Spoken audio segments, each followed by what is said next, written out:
Diterukanlah kepada Daud begini, ketahuilah orang Filistin berperang melawan orang Kehila dan menjarah tempat-tempat pengirikan. Kehila itu adalah daerah Yehuda, daerah Israel. Orang Filistin datang. Padahal saat itu Daud berteman dengan orang Filistin. Berteman dengan orang Filistin, tiba-tiba orang Filistin. Jadi Daud, bagaimana ini? Kalau saya lawan, melawan teman. Tapi kalau tidak dilawan, bangsaku kena imbasnya. Tapi kalau kita pergi melawannya, ada Saul juga di sana. Jawab Tuhan kepada Daud, pergilah, kalahkanlah orang Filistin itu dan selamatkanlah Kehila. Tetapi ayat 3, apa dikatakan? Orang-orang Daud, teman-temannya semua sebanyak 600 orang berkata kepadanya, ingatlah, sedangkan di sini di Yehuda kita sudah dalam ketakutan. Apalagi kalau kita pergi ke Kehila melawan barisan perang orang Filistin.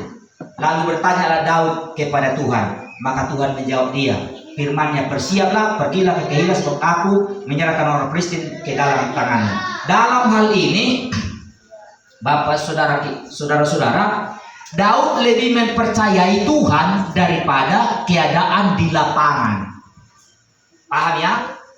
Lebih percaya kepada Tuhan daripada keadaan di lapangan. Di sini kita udah ketakutan. Seluruh pasukan Saul mengejar kita. Apalagi kita pergi lagi ke Kehila, perbatasan Palestina dengan Israel. Jadi dua musuh kita sekarang, Saul dengan tentaranya dan Palestina dengan tentaranya. Apakah kita nggak bahaya? Ini fakta di lapangan. Sedangkan di sini kita hanya menghadapi satu barisan pasukan, yaitu pasukan Saul. Kita sudah ketakutan banget. Kita sudah terancam di sini, di persembunyian ini. Apalagi kita muncul lagi ke kota, ke Kehila. Dua pasukan mau kita hadapi, Palestina dengan pasukan Saul. Tapi Daud tidak mempercayai fakta di lapangan. Dia lebih percaya kepada Tuhan. Kenapa dia lebih percaya kepada Tuhan? Jawabannya adalah karena Tuhan lebih kenal kepada Daud, lebih kenal kepada Tuhan. Pengenalan Daud kepada Tuhan membuat dia tidak ragu. Makanya kepercayaan kita kepada Tuhan ditentukan oleh pengenalan kita. Amin, saudaraku. Keyakinan kita pada Tuhan disebabkan karena pengenalan kita. Kalau kita mengenal Tuhan itu dengan sungguh-sungguh lebih dalam, kita akan lebih yakin kepadanya. Satu waktu, saudaraku, saya disiantar di satu gereja. Lalu pendeta itu melapor ke pusat, ke Sewampu. Saya diutus dari Sewampu. Pendeta ini bercerita begini. Si Maurusi agak malas doi, katanya. Agak malas do beri di sonari si Gason. Apa jawab pendeta yang di sana, di Medan? Gak mungkin itu. Kami kenal Maurus. Itulah jawabannya. Gak mungkin dia malas di sana. Kami kenal Maurus. Karena kita sudah dikenal 1 tahun di situ. Tidak pernah kita terlihat malas. Betul ya? Gereja tetap bersih. Halaman tetap bersih. Apa yang disuruh tidak pernah kita elak. Tepat waktu, akurat. Apabila sesuatu ditugaskan kepada kita, akurat, tepat waktu, tidak pernah mengelak. Satu waktu pendeta ini panggil 2 orang. Saya belakangan dipanggil ini. Kalian ke Pancur Batu dulu ya, nanti ngantarkan surat. Iya Pak. Berapa ongkos ke situ? Dijawab 750. Lalu dia pergi. Belakangan beberapa menit kemudian dipanggil saya. Nanti kalian ke Pancur Batu ya, katanya. Iya Pak. Berapa ongkos ke situ? Dia bilang 300 Pak. Pendeta itu buka kacamatannya. Mananya kau kalian ini? Yang satu bilang 750, kau bilang 300. Panggil dulu dia. Panggil teman ini. Kau di sini dulu. Yang mana yang benar? ongkos ke Pacu Batu 300 atau 750. Gelagapan lah kawan ini. Gelagapan lah. Dia bilang, udah. Pembohong kau. Yang terkenal sekarang, saya informasi saya betul. Informasi kawan ini, karena pendeta ini nggak pernah naik angkot. Nggak tahu dia ongkos-ongkos kemana-mana berapa. Kita selalu kemana-mana. Waktu kawan ini ditanya, jawabannya dimaafkan. Aku ditanya, pas ku jawab. Sehingga beberapa kali seperti itu, akhirnya pendeta ini berkata, aku kenal Maurus. Nggak mungkin malas itu. Itulah dia bilang pendeta itu. Diceritakanlah setelah saya pulang ke Medan. Kau katanya malas. Kemananya pendetamu itu? Kok dibilang kau malas? Apa betul kau malas di sana katanya? Tertawa saja saya. Itulah responnya, tertawa saja saya. Karena kalau aku jelek-jelekkan lagi pendeta itu kan berdosa lagi saya. Iya kan? Gitu aja.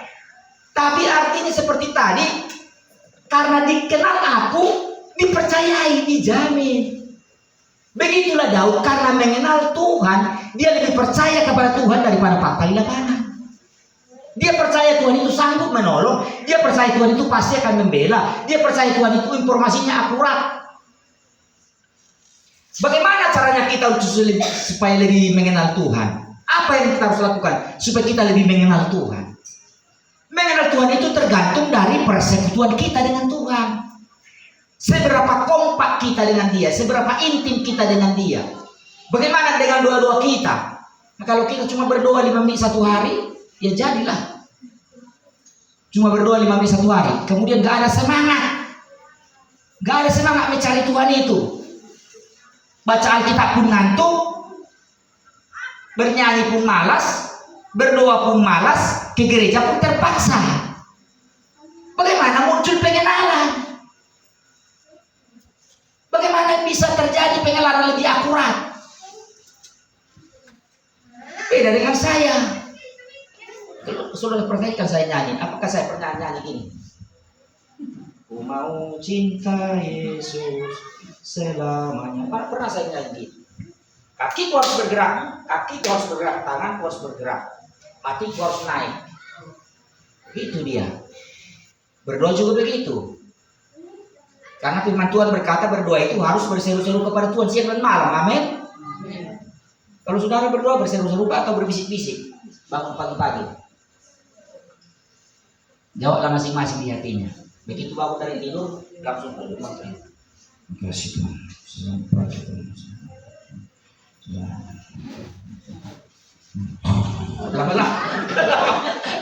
Lama-lama tidur. Pasti tertidur itu lama-lama, percayalah. Bangun dia tidur gini dia. Buka mata pun enggak buka mata kali.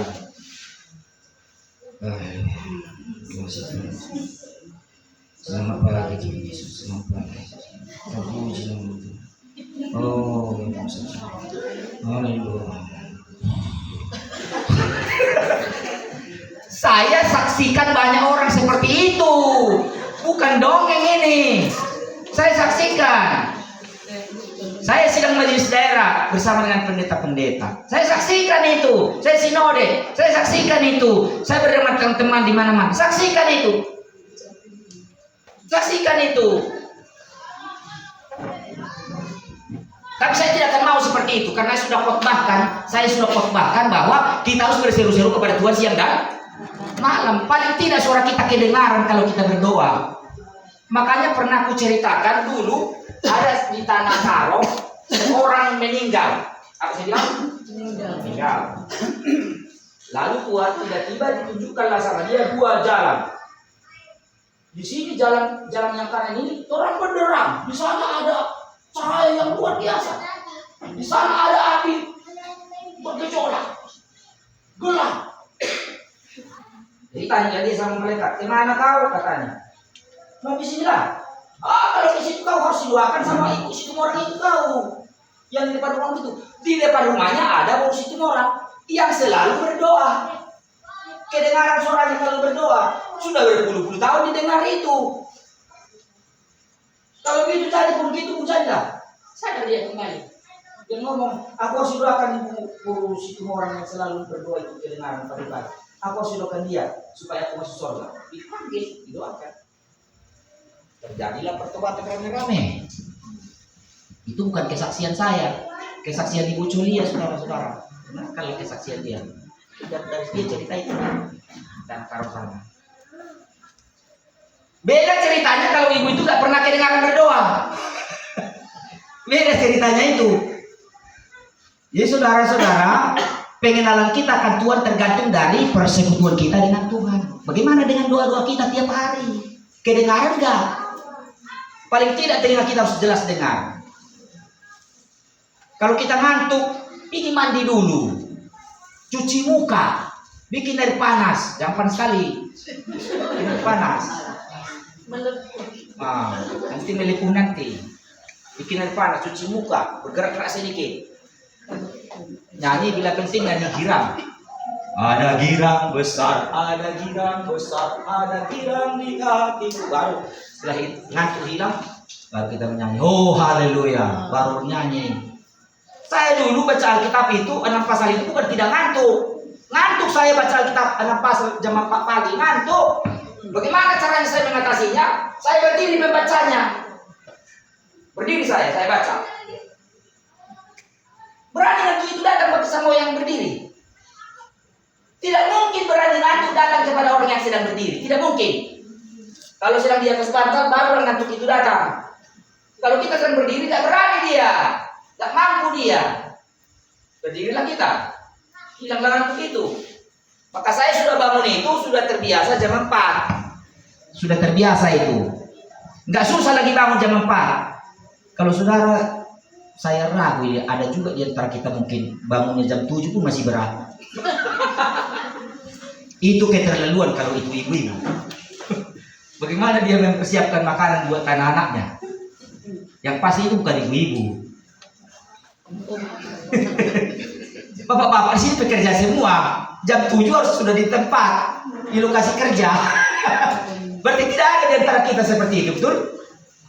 Enggak ada. Ini pekerja semua ini. Jam 7 sudah di lapangan mereka. Berarti dari rumah jam 6.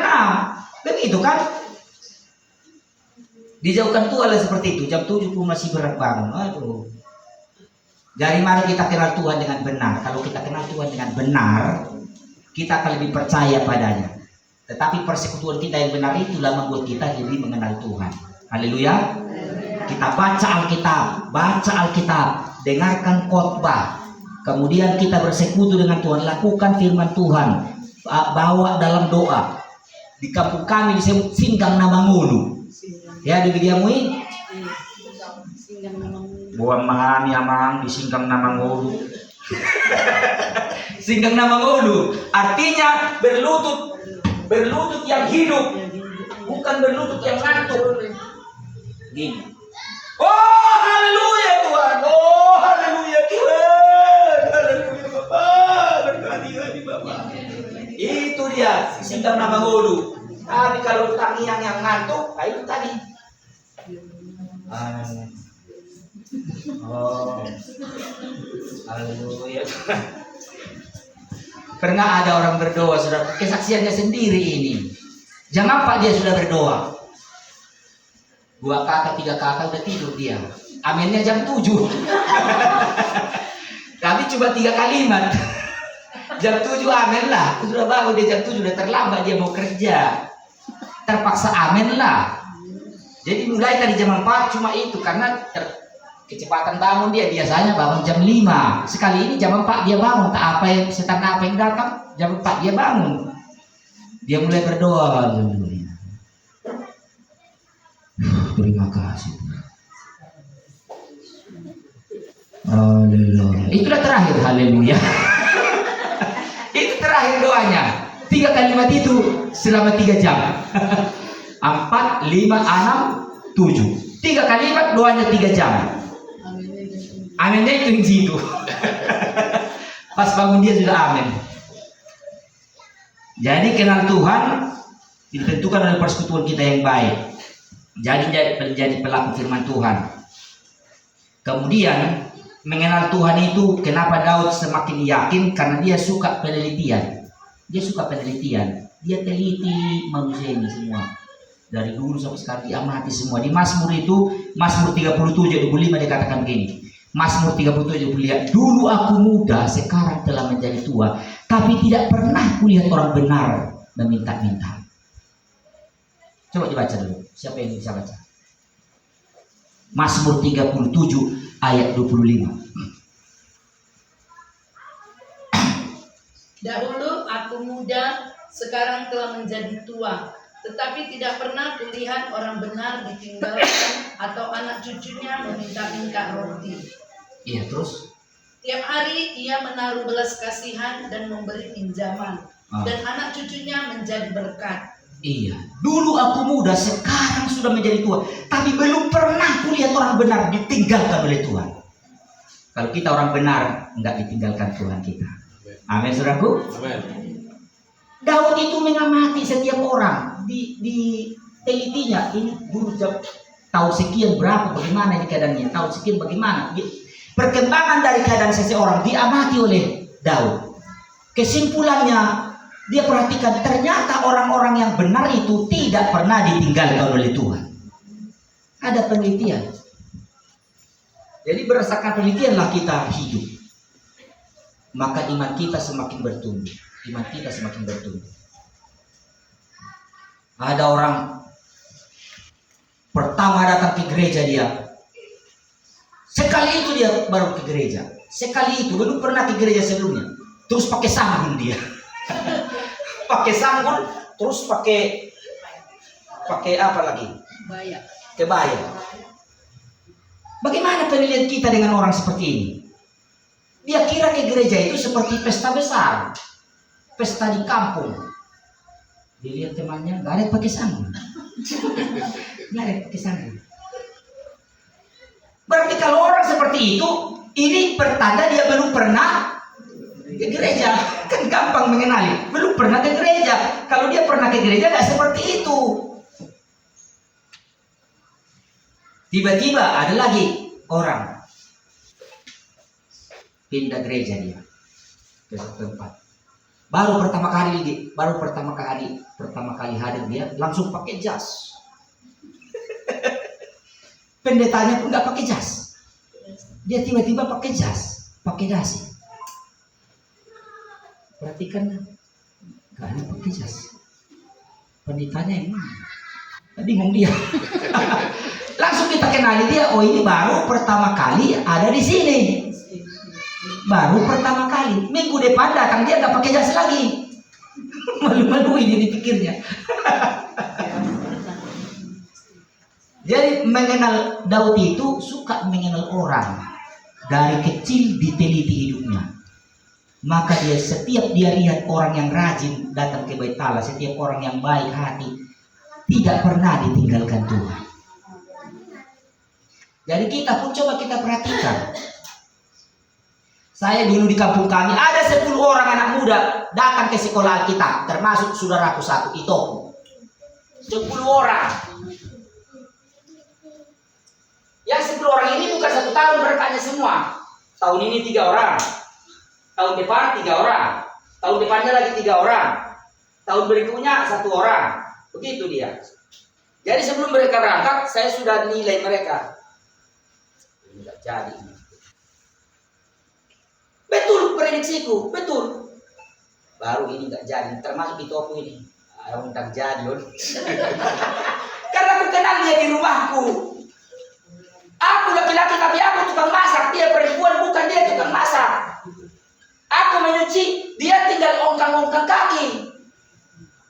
Aku takut dimarahi. Kalau dia gak mau dimarahi, lahir dia. Jadi langsung kuponis dalam hatiku, ini itoku ini gak berhasil nanti. Betul lah. Belum 1 tahun dia sudah mundur. Yang sekolah itu. Belum 1 tahun sudah mundur.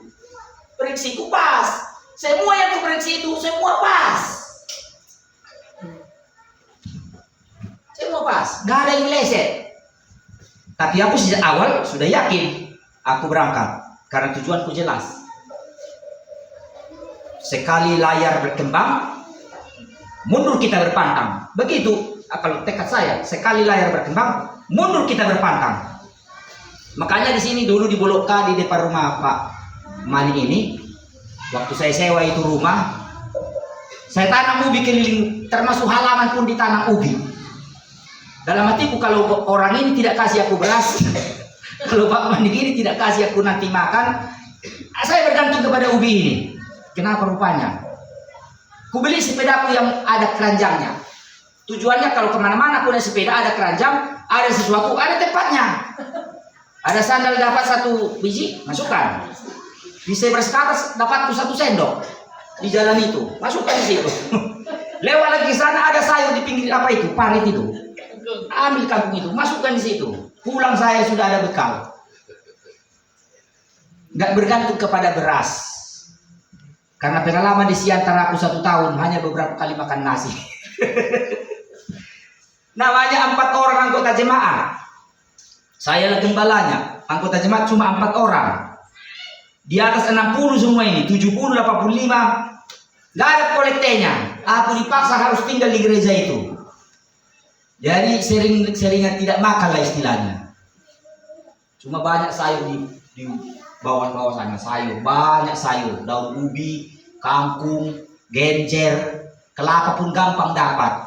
Kita lewat di ke bawah-bawah itu, ada kelapa jatuh tiba-tiba di depan kita, ambil itu. Jadi makan kita sayur. Gak peduli soal nasi, yang penting ada perut terisi. Gitu dia.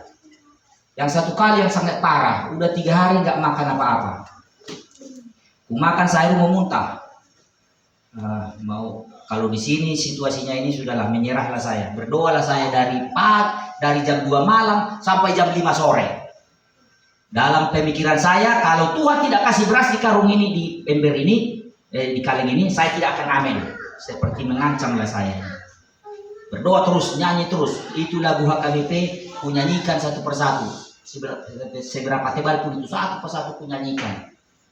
Jam 5 sore saya bang, amin dari doa ini, mau ke kamar mandi sebentar, kaleng sudah tertutup.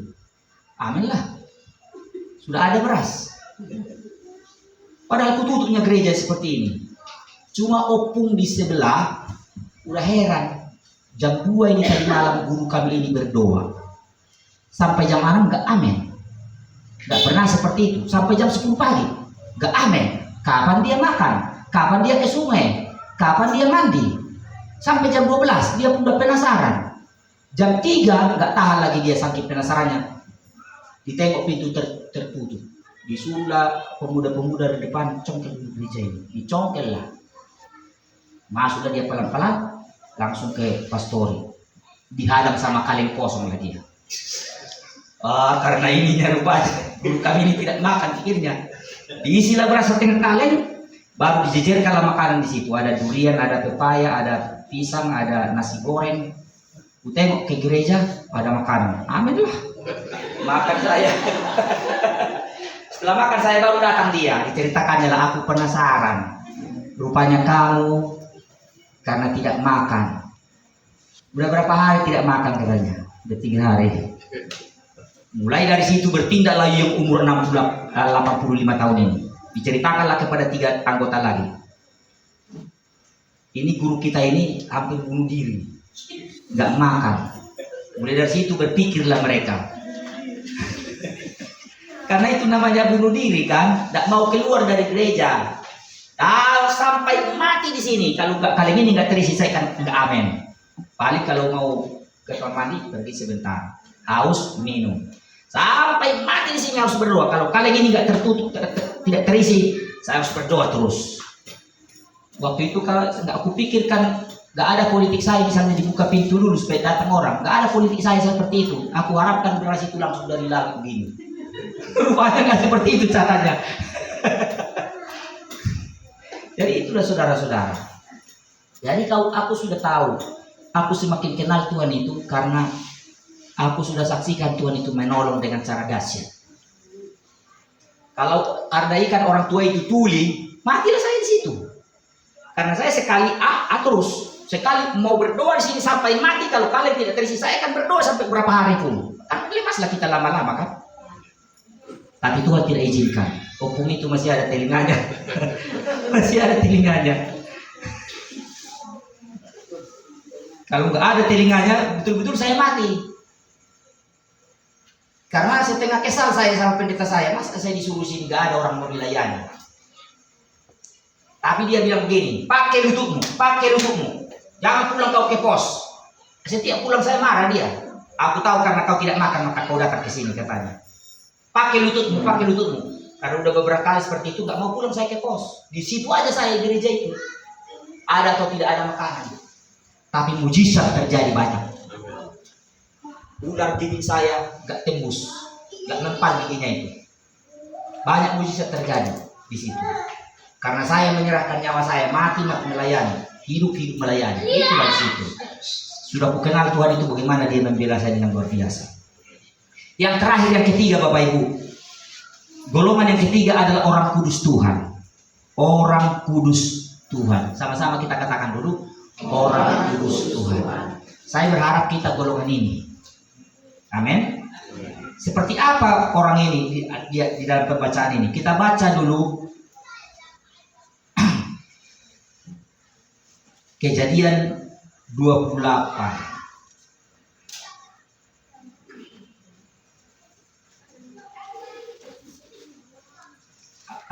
Atau ayat yang tadi juga kita lanjutkan dulu. Ayat yang tadi 1 Samuel 23 ayat 5.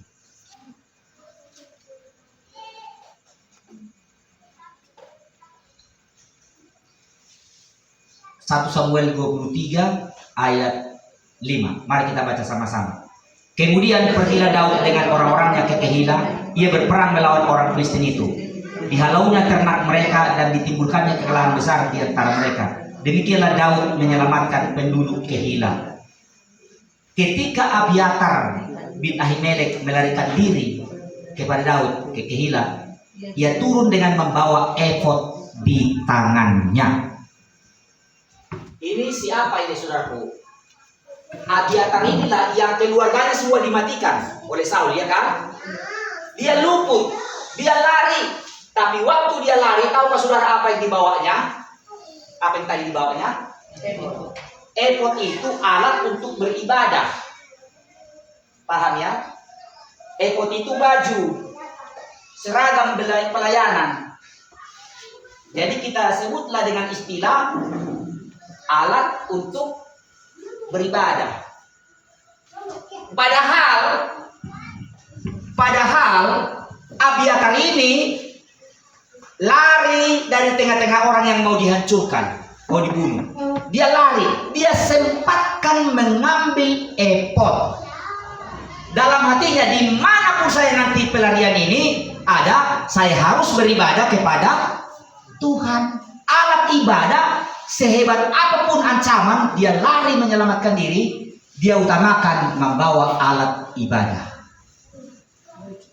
Demikian juga kita ketika melihat Yakub. Kita baca Kejadian 28. Kejadian 28, kita lihat ayat 18.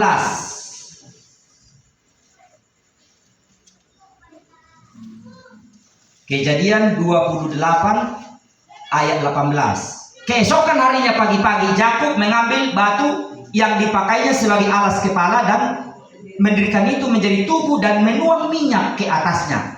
Ia menamai tempat itu Betel. Dahulu nama kota itu Luz. Lalu bernazarlah Yakub, jika Allah akan menyertai aku dan akan melindungi aku di jalan yang aku tempuh ini, memberikan kepadaku roti untuk dimakan dan pakaian untuk dipakai, sehingga aku selamat kembali ke rumah ayahku, maka Tuhan akan menjadi Allahku, dan batu yang kudirikan ini sebagai tugu ini akan menjadi rumah Allah, dan segala sesuatu yang engkau berikan kepadaku akan selalu kupersembahkan sepersepuluh kepadamu. Saudaraku, ingat, kenapa Yakub lari?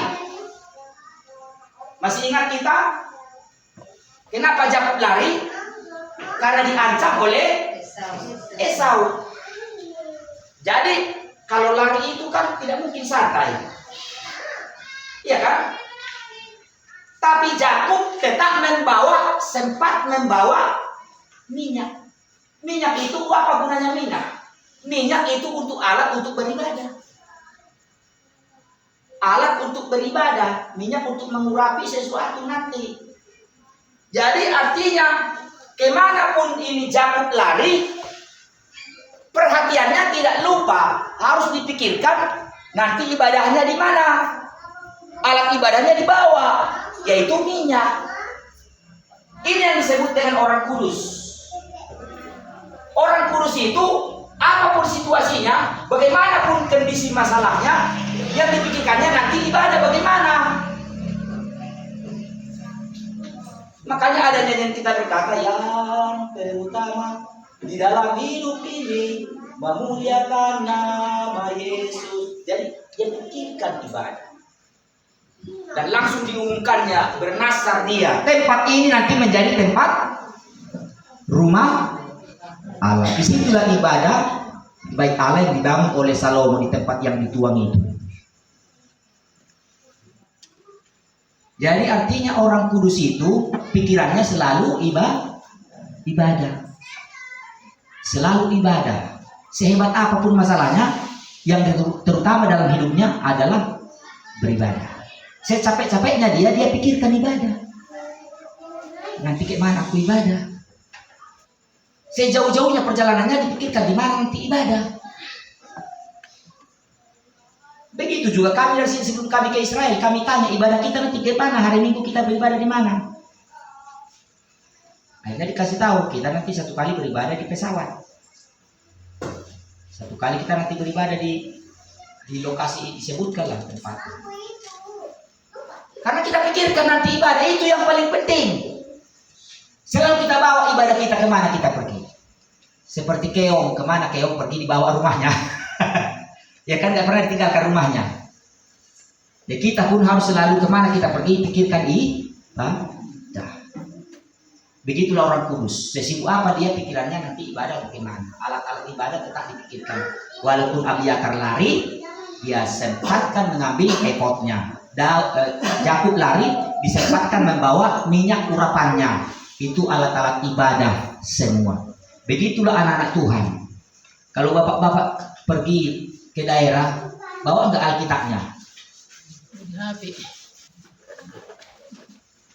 Sebelum ada HP dulu, kalau saya pergi kemana-mana, saya bawa Alkitab. Ke kampung bawa Alkitab, ke kota mana bawa Alkitab. Setelah ada HP, tinggal ku catat pasal berapa yang belum dibaca. Ku tulis pasal sekian sampai pasal sekian. Hari Kamis pasal sekian sampai pasal sekian. Hari Jumat pasal sekian. Udah ada catatannya. Nanti tinggal di daerah tempat mana kita sudah baca Alkitab. Kita harus menjadi orang kudus Tuhan yang setiap saat memikirkan soal ibadah kita kepada Tuhan. Selalulah pikirkan ibadah pada Tuhan. Mau tidur pun berpikir supaya jangan besok terlambat bangun, tidurlah cepat. Supaya besok jangan ngantuk beribadah. Begitu kan? Kiranya Tuhan berkati kita, jadilah kita menjadi orang-orang kudus Tuhan. Bukan golongan yang kedua, yang kadang-kadang sesuai dengan angin arah angin. Tapi kita harus selalu membangun keyakinan kita pada Tuhan. Amin. Buat firman Tuhan kita bernyanyi.